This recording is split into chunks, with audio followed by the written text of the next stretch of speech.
Buenos días. Continuamos con este vídeo la serie dedicada al retroceso de la exigencia académica en la Universidad Española, en este caso centrada en la docencia. La visión que presento aquí es parcial y sesgada, como corresponde a toda apreciación personal, pero como he dicho en otras ocasiones, lo que describo es algo que ocurre a mi alrededor. Y mi objetivo al poner en palabras mi subjetividad es el de intentar confrontar hasta qué punto esta impresión es el sesgo del profesor desencantado o, por el contrario, es un diagnóstico de algo que está sucediendo en mayor o menor extensión. En cualquier caso, no pretendo tener toda la verdad y menos aún la verdad. Esto es Reflexiones Críticas y describimos las grietas del sistema universitario. Bienvenidos.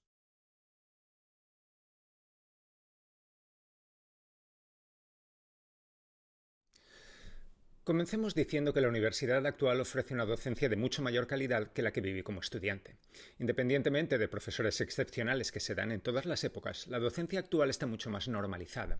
Esto hace que sea difícil saltarse ciertas obligaciones. Por ejemplo, hoy en día sería extraño que un profesor no apareciera por clase y que no lo justificara. Casi todas las asignaturas cuentan con material de apoyo realizado por los docentes correspondientes. La organización de los cursos se hace con tiempo y se valida informáticamente, y el cumplimiento de los horarios de atención se somete a programas de gestión. Si algún estudiante que me esté oyendo se ríe y piensa que esta es una situación ideal que no se cumple en su facultad, solo tiene que imaginarse cómo habrían sido sus clases hace 30 años sin apenas control sobre la docencia. Entonces, si los procesos han mejorado, ¿en qué baso mi queja? Tengo la impresión de que, como en una montaña rusa, hemos ido subiendo de forma esforzada por una pendiente ascendente hasta alcanzar un cierto punto, y siento que comenzamos una caída que nos va llevando hacia abajo. Lo que provoca mi perplejidad es que, a diferencia de lo que ocurre en secundaria, estos cambios no vienen impuestos por la legislación educativa, sino que se adoptan de forma voluntaria sin obligaciones externas. Es, por así decirlo, una especie de dejación docente que percibo pero que me cuesta concretar. Voy a intentar explicarme en una serie de puntos para que mi argumentación sea más clara. Filología es una carrera de leer. Uno de mis profesores de literatura definía hace años a los alumnos como lectores cautivos, y en efecto esto es lo que se ha venido haciendo en mi experiencia docente. Hubo promociones como la del 93 que llegaron a leer hasta 10 novelas en una asignatura, eso sin contar las lecturas obligatorias de las asignaturas de lengua. Esta orgía de lecturas formaba parte de los ritos de paso de la carrera, y aunque los alumnos se quejaban, con razón, por el exceso de trabajo, al finalizar sus estudios cada estudiante había descubierto un autor, una lectura que le había marcado y que había supuesto un antes y un después. Hemos convivido con este ritmo de lectura sin excesivos problemas hasta hace unos años, no sé cuántos. Solo sé que poco a poco los libros de lectura obligatoria fueron sustituidos por capítulos de libro, que estas lecturas parciales se ajustaban a cada tema de modo que un estudiante tuviera 20, 30 o 50 páginas de lecturas, y que algunas novelas especialmente voluminosas han desaparecido de las listas de lecturas porque no sé bien por qué.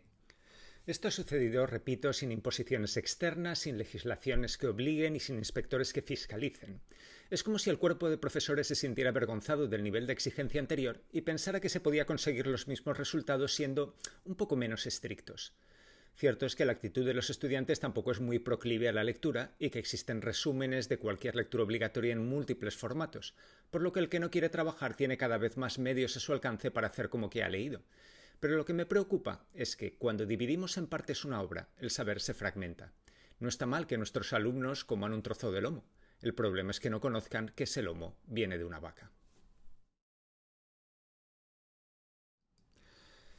PowerPoint es un sistema de presentación por diapositivas que comenzó a utilizarse en congresos, donde sustituyó las aburridas conferencias leídas por un sistema ágil que favorecía la comprensión y que hacía mucho más fácil seguir la exposición, especialmente cuando se asiste a 10 o 12 comunicaciones en un día sobre temas especializados. Que llegaran las clases era cuestión de tiempo. Pronto los profesores comenzaron a sustituir los dosieres de la asignatura por diapositivas, y a petición de los alumnos colgaban los PowerPoints de cada tema en los repositorios de la asignatura. Como las lecturas obligatorias comenzaban a escasear y los dosieres habían desaparecido, el PowerPoint se fue convirtiendo en la asignatura, y en los casos en los que no hay lecturas obligatorias, toda la teoría que tienen que aprender los alumnos se encuentra en las diapositivas. El PowerPoint se ha convertido en la asignatura, y estudiar el PowerPoint equivale a estudiar la asignatura, con lo que un medio auxiliar, la parte, se transforma en el todo. ¿Cuántas asignaturas universitarias se enseñan y se estudian hoy así? No lo sé. Es más, dudo que haya algún actor del sistema universitario que conozca este dato. Mis impresiones son la sospecha de un insider, de alguien que está dentro, pero para mí bastaría con que hubiera una asignatura que funcionara de este modo, para que fuera grave.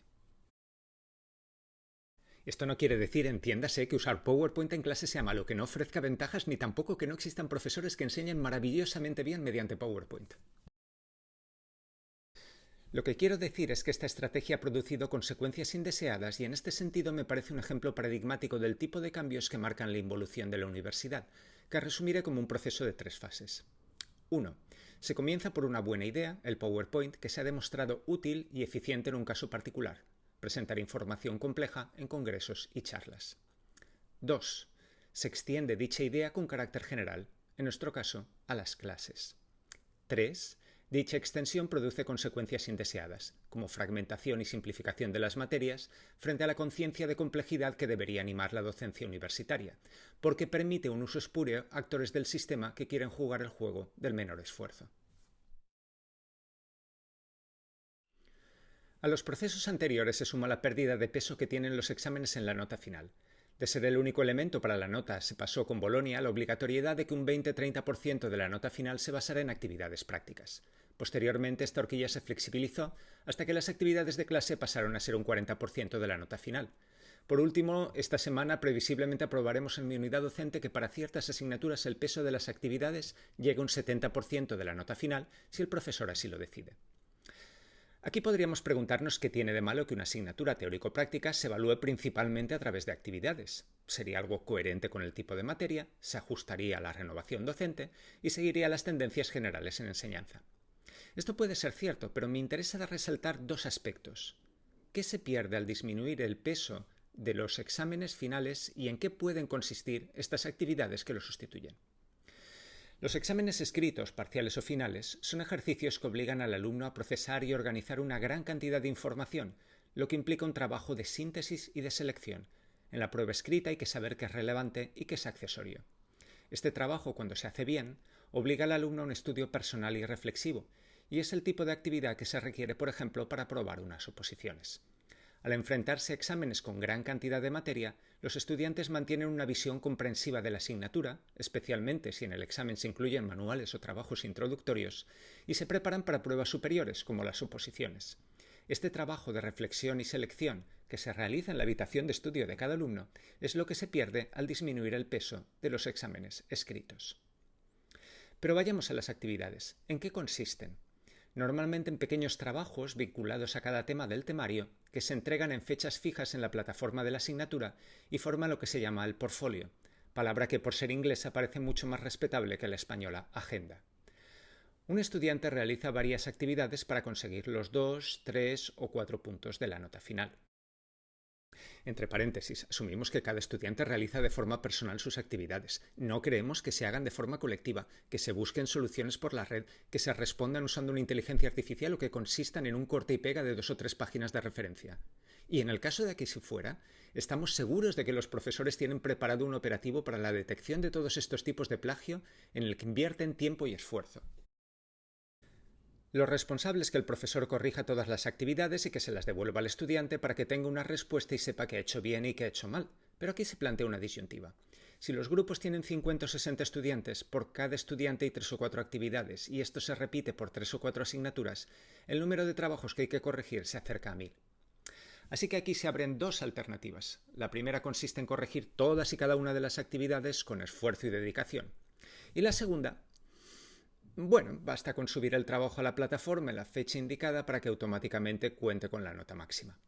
Y llegados a este punto, el único elemento que va a hacer elegir una u otra es la vergüenza torera de cada profesor, por lo que va a existir una presión invisible hacia la opción que implique menos esfuerzo. Ilustremos esto con un ejemplo. Imaginemos que en un mismo departamento conviven 2 colonias de profesores, los que llamaremos correctores concienzudos y los que llamaremos correctores liberales. Ya sabéis, dejar hacer, dejar pasar. Durante un tiempo las poblaciones de ambas colonias permanecen estables, pero imaginemos que un año se jubila un profesor del primer grupo y llega un profesor nuevo a impartir su asignatura. Lo primero que hará será preguntar qué tiene que hacer a los 2 grupos. Todos le hablarán de su libertad de cátedra y luego unos insistirán en lo importante que es entregar cada actividad corregida y los otros le dirán que basta con que el alumno la suba a la plataforma para sumar sus puntos. Y aquí se aplica la teoría de juegos. Trabajar más no le va a aportar un beneficio claro al profesor nuevo, pero sí que le asegura más horas de trabajo, de modo que es una estrategia a largo plazo perdedora. Así se crea una presión inconsciente hacia la opción más fácil, por lo que la probabilidad de que engrose la segunda colonia es alta. Esta operación se repite cada vez que una asignatura cambia de profesor, con lo que se dan las condiciones para un cambio en el ecosistema docente que lleva al triunfo del grupo de los correctores liberales en un departamento. ¿Y los alumnos? En ellos se da la misma opción. ¿Qué prefieren? ¿Una corrección estricta y cuidadosa con la posibilidad de obtener una puntuación baja? ¿O una no corrección que garantiza la nota máxima por el mero hecho de entregar el trabajo? Hagan sus apuestas, señores. Desde la implantación de Bolonia, los estudiantes están obligados a realizar un trabajo al finalizar sus estudios de grado, el TFG o trabajo final de grado. Al acabar el máster presentan un trabajo similar llamado TFM. En ambos trabajos observo también una degradación progresiva.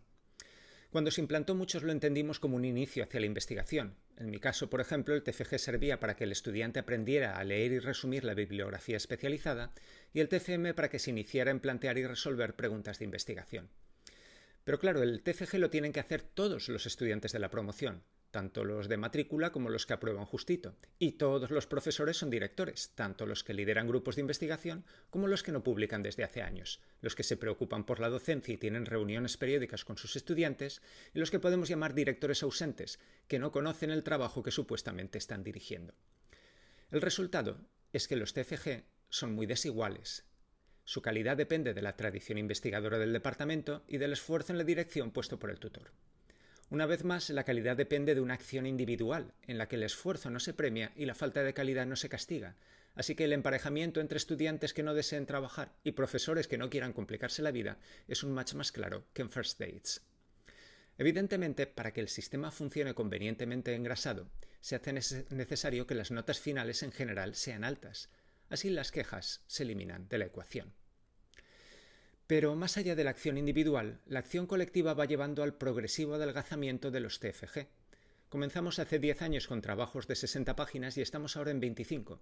Hemos pasado de algo semejante a lo que antes se llamaba trabajo de investigación a algo muy similar a lo que antes era un trabajo de curso. Una vez más, nos enfrentamos a la devaluación docente que hemos venido observando en otros ámbitos. Y con el TFM sucede algo parecido. Aquí a la figura del director ausente se suma la del director que considera que el que se está examinando es él, y prácticamente le da al estudiante todas las ideas para que las ponga por escrito. Es este un tipo de, llamémoslo, sobredirector, equivalente a la figura de los padres sobreprotectores, y que produce resultados similares pero en la investigación. Doctorandos de cristal que no están preparados para la crítica a su práctica investigadora, que contra lo que pudiera parecer desde fuera, es bastante dura, la práctica. En ambos casos, los TFM se evalúan por un tribunal. Frente a la tendencia común en mi entorno hace unos años, que consistía en que los tribunales fueran muy críticos con el candidato para corregirle sus principales errores en el caso de que optara por la vida académica, en los últimos años observo una preferencia por los tribunales de amigos que van a aprobar los trabajos sin plantear mayores objeciones, no sea que los directores se sientan atacados. Hoy en día, un miembro del tribunal crítico es un tribunal molesto, porque empaña ese acto perfecto en el que todos son parabienes, para el graduando, pero también para el director. ¿Y qué consecuencia tiene esto sobre el futuro investigador? Que entra en el mundo de la ciencia sin haber tenido conciencia de la crítica por pares, que lo sitúa ante sus límites para que sea consciente de ellos, pero también para que pueda crecer. Este joven investigador difícilmente va a entender las críticas a su trabajo, porque todo su entorno le ha estado diciendo durante demasiado tiempo que no hay críticas a su trabajo y que todo está perfecto. Y como TFG y TFM son los pasos que el sistema le pone por delante para validarlo, todas las pruebas diagnósticas a las que este joven investigador pueda recurrir le están diciendo unánimemente que es perfecto y que su investigación no tiene fallos. Estamos creando pequeños monstruos y la culpa es nuestra. Entre paréntesis, en un vídeo posterior desarrollaremos las diferentes estrategias que adoptan los estudiantes predoctorales y cómo el estudiante honesto está en desventaja ante estas estrategias.